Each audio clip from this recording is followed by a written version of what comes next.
Hi, it's Kristen from Kristen Jones Coaching, and today I want to talk about why a low-fat diet is keeping you fat.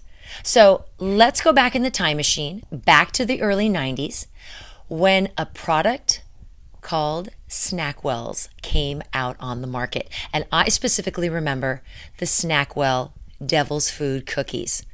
How many of you remember those? If you remember those, drop me a thumbs up in the comments if you remember eating Snackwell Devil's Food cookies.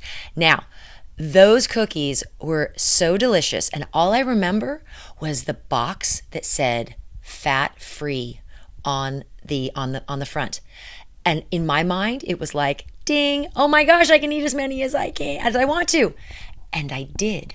And that was the misconception that everybody was given was, oh my gosh, it's fat free. You can eat as much as you want. That must mean it's calorie free and that it's not going to impact you and you're going to lose weight automatically by eating these.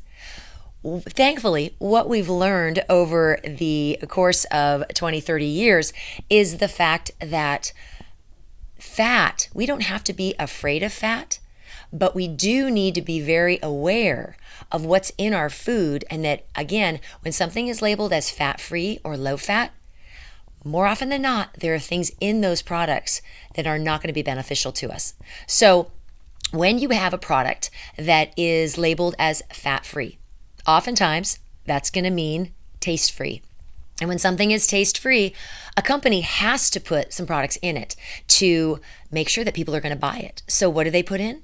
Sugar, flour, thickeners, and salt. All of those things add wonderful flavor, but they also add calories, and they also have a dramatic impact on our body's ability to be able to either burn or store fat.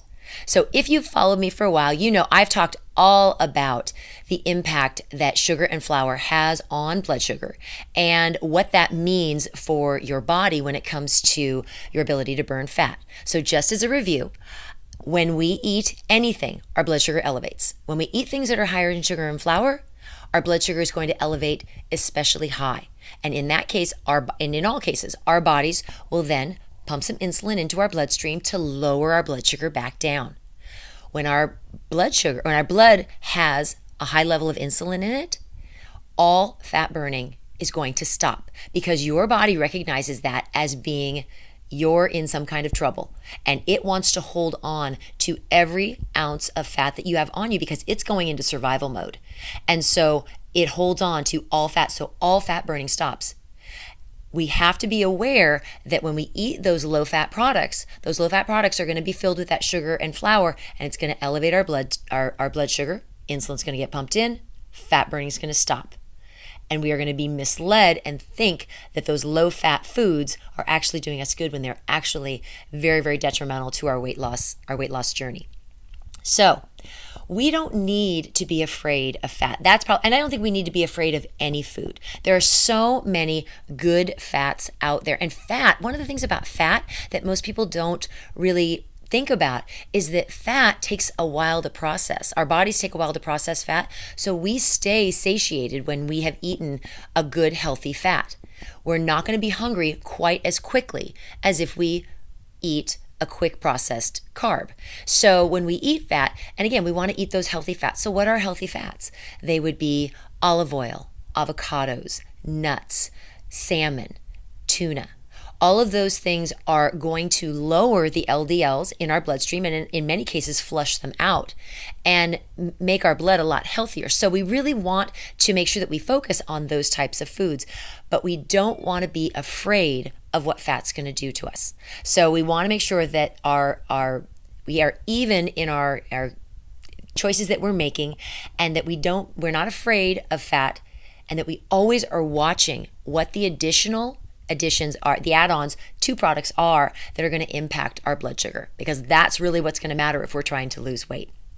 So again, we want to make sure that we're looking at products and what we're eating, and to make sure that our blood sugar is going to stay relatively even so we don't have to pump in all sorts of insulin and then stop that fat burning process from happening.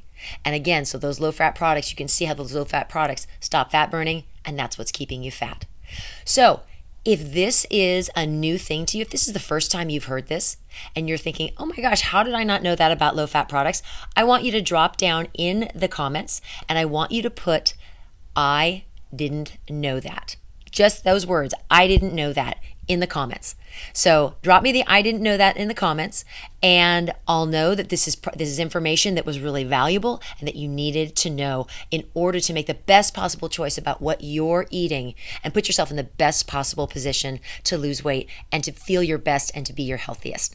So again, thank you so much for joining me today. And if you have any questions at all, please drop them in the comments about the process of how our bodies process sugar and what happens with our bodies and that whole fat burning and fat storage and turning off that fat burning. If you have any questions, just let me know. Have a great day.